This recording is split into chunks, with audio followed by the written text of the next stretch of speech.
So you can migrate your website on Hostinger, right? But the question here, you can click on here, manage.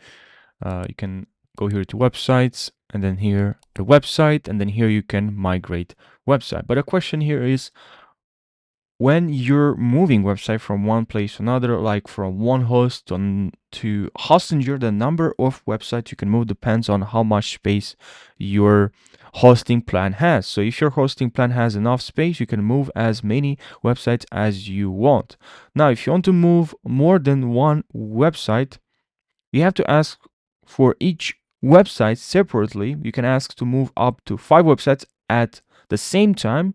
So if there are less than 5 requests waiting, then you can ask to move more websites.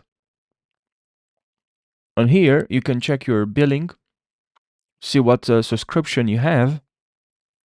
And also here, I can click on manage.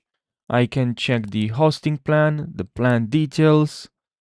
I have here disk available, hosting details, but especially you can go here to your subscription and check what subscription you have. So yeah, I hope you found this video helpful. Thanks for watching and subscribe for more tutorials.